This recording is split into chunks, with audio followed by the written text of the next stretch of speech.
On va évidemment parler de l'actualité politique avec ce remaniement qui se fait attendre. Enfin, c'est même pas un remaniement, c'est un nouveau gouvernement qui se fait attendre.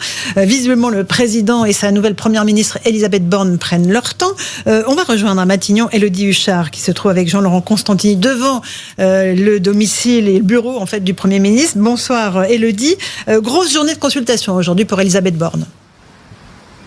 Oui, effectivement, pas de composition du gouvernement, mais la Première ministre n'a pas chômé. Beaucoup moins d'allers-retours d'ailleurs que sur la journée d'hier où elle s'était rendue 2 fois à l'Élysée. Aujourd'hui, Elisabeth Borne a surtout beaucoup consulté. D'abord ses prédécesseurs. Elle s'est entretenue avec Édouard Philippe, avec Bernard Cazeneuve. L'occasion évidemment pour elle de glaner quelques conseils. Elle a eu aussi au téléphone certains piliers de la majorité. Et puis comme c'est de coutume finalement, quand une nouvelle personnalité arrive à Matignon, elle va parler aussi avec les partenaires sociaux, les associations d'élus, notamment demain matin. Évidemment, c'est une séquence très chargée pour la Première ministre. Il faut d'abord effectivement se faire connaître de tous ses futurs partenaires. Et puis évidemment, dans toutes les têtes, il y a ce futur gouvernement. Pourquoi ? Parce que pour les ministres sortants, évidemment, l'attente commence à être longue. Depuis le 24 avril, date de réélection d'Emmanuel Macron, ils attendent de savoir à quelle sauce ils vont être mangés. Et puis pour les entrants aussi, c'est compliqué. Il y en a beaucoup pour qui il y a vraiment du suspense. Ils attendent le coup de fil libérateur. A priori, on se dirige vers une nomination du gouvernement demain. Et puis pour un premier conseil des ministres vendredi.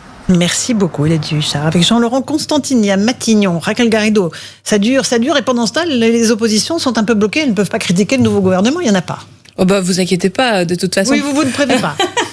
Pendant ce temps, en réalité, on prépare le prochain gouvernement. On est quand même dans une période d'entre-deux où le gouvernement est vraiment en intérim, puisque nous sommes en pleine campagne législative, que la nation va choisir des représentants le 12 et 19 juin sur la base de programmes, et que la majorité qui sortira de cette Assemblée nationale-là sera à même d'être reflétée dans la composition du pouvoir exécutif, donc du nom du Premier ministre et de tout le gouvernement. Et nous, ce à quoi on travaille, bien sûr, c'est que ce soit Jean-Luc Mélenchon, voilà, qui est donc plus de 290 voix. C'est ça, 289 députés sur 577. Pour l'instant, les sondages mettent la nouvelle Union populaire en tête des forces politiques pour les élections législatives. Alors j'ai un petit, incompréhension avec certains sondeurs qui mettent devant qui mettent la nouvelle Union populaire devant, mais en revanche qui en nombre de députés donnent En Marche loin devant. Bon, je trouve que là il y a un petit hiatus quand même de compréhension. Il y a le second tour en fait. Alors, tout simplement. Allez-y. Moi d'abord. Emmanuel Macron et sa majorité, ils ont un bilan. Donc, moi, je ne serai pas, si je suis élu député, je ne vais pas aller critiquer tout de suite tout ce qui sera fait d'entrée de jeu. Déjà, je m'intéresse au bilan. Je pense que le bilan, il est très contrasté, voire pas terrible sur beaucoup de sujets. Donc, ça nous fait déjà une très bonne matière de débat pendant la campagne. Mais sur ce que dit Raquel Garrido, donc ça sera Jean-Luc Mélenchon qui sera Premier ministre, c'est que c'est un gouvernement par intérim. Je n'y crois pas du tout. D'abord, nous avons déjà une technocrate de gauche comme Premier ministre, donc je ne sais pas s'il y aurait une différence très fondamentale. Non, mais Jean-Luc Mélenchon vient de faire 7,7 millions de voix. On ne peut pas dire qu'il est technocrate. Il est de gauche. Mais je ne pense pas du tout une seconde, Charles Borne n'est pas de gauche. Je ne vous ai pas interrompu. Je ne crois pas du tout. Non, mais la technocratie et un certain socialisme, gauchisme dans la conduite des politiques publiques, ça fait partie de ce qui plombe notre pays. La technocratie, c'est-à-dire ces personnes qui sont au gouvernement, quoi qu'il arrive. Les gouvernements changent et eux, ils sont toujours dans la haute administration. La suradministration de la France, ça fait partie, à mon sens, de ce qui plombe notre pays.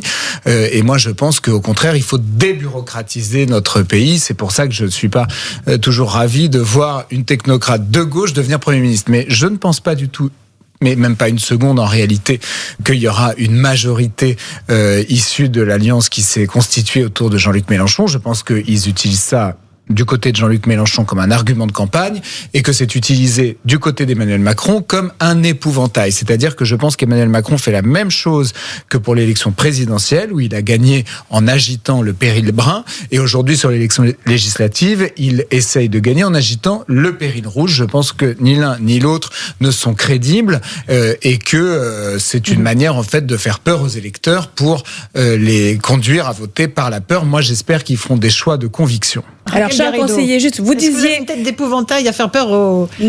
Alors certains, oui, bien sûr, certains voudront épouvanter avec notre programme. Mais je voudrais revenir à ce que vous avez dit à propos de la prégnance dans la haute fonction publique de certains individus en fait qu'on retrouve. C'est Sarkozy qui gouverne, ils sont là. C'est Hollande qui gouverne, ils sont là. C'est Macron qui gouverne, ils sont là. Bon, Elisabeth Borne, c'est l'archétype de ça. Et je suis là-dessus, je suis d'accord avec vous. Mais la réponse à ça, pour le changer, c'est qu'il faut mettre de la politique et de la démocratie. Donc les personnes qui gouvernent doivent être issues des urnes. Et là où je ne vous suis pas, c'est quand vous tentez de donner un résultat par avance d'une élection. Personne ne peut jamais donner par avance le résultat d'une élection, par définition. Parce que vous n'arrêtez pas de dire que Jean-Luc Mélenchon sera Premier ministre, alors que c'est complètement faux. On affiche un objectif qui est rationnel et qui s'appuie sur des rapports de force en termes de voix. Voilà, il y a 470 circonscriptions où la candidate de la nouvelle Union populaire peut être au second tour. Ensuite, mais vous n'en savez rien parce que vous ne connaissez pas. Non, parce que vous ne connaissez pas. Non, d'abord, ce que vous semblez ignorer, c'est que les périmètres de participation aux élections peuvent varier du simple au double. Oui, mais donc, votre électorat traditionnellement se déplace moins que l'électorat de droite. Et alors vous vous en félicitez de l'abstention ? Non, je m'en félicite pas, mais donc en l'occurrence, l'abstention, elle va pas vous rendre service. Mais donc, ce que je veux dire, moi, c'est que quand nous, on dit que lors de la décision politique, il faut que le peuple tout entier, le corps électoral tout entier vienne à l'urne, parce que c'est de la politique, parce que c'est démocratique, et reconnaissez avec moi qu'effectivement, si nous inversons ce phénomène d'abstention forte à la législative, nous pouvons gagner. Mais je pense oui, mais non, je ne pense pas que vous pouvez. Non, ce que vous n'admettez pas, c'est que nous pourrions amener à la participation des secteurs populaires ou de la jeunesse. Au contraire, moi je veux la participation la plus large possible. Moi je veux la participation la plus large possible aux élections.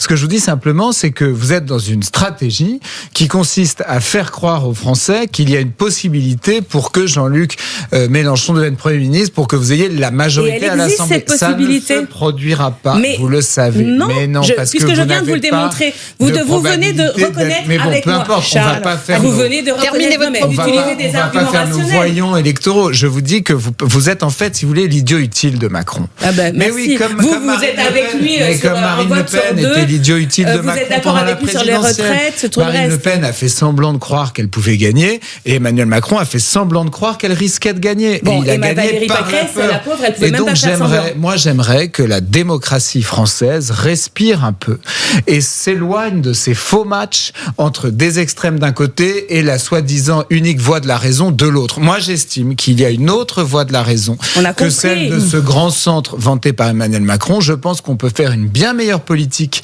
que celle qui a été conduite ces 5 dernières années, et je ne pense pas que vous soyez, vous, une voie souhaitable pour la France. Et qui sera l'opposition alors ? Qui sera l'opposition, Charles politique, on l'a compris. L'opposition, elle sera plurielle, je pense, et j'espère qu'il y aura beaucoup de députés de la droite et du centre qui constitueront une opposition intelligente, forte, vaillante et capable de se faire entendre à Emmanuel Macron. Mais j'espère aussi qu'il y aura aussi des gens de gauche à l'Assemblée nationale, parce que moi je suis pour que toutes les couleurs politiques soient représentées, et je pense que c'est parce qu'on a une forte opposition qu'on prend des bonnes décisions. Allez, une toute petite pause. Nous aurons le plus gros groupe à l'Assemblée nationale. Raquel Garrido, on se retrouve avec vous et Charles Consigny dans un instant sur Europe 1 et sur CNews. On reviendra sur le candidat La République En Marche, Jérôme Perra, qui vient de jeter l'éponge. Il ne sera pas candidat. Il avait été condamné pour violence conjugale. On écoutera ce qu'en disait Stanislas Guerini, délégué général de La République En Marche. À tout de suite.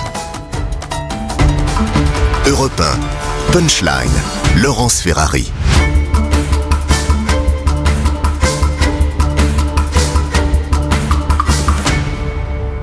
Carrefour. Quand on aime profiter de son jardin pour partager des moments entre amis ou lire confortablement installé. Jusqu'à lundi, avec 20 € de remise immédiate.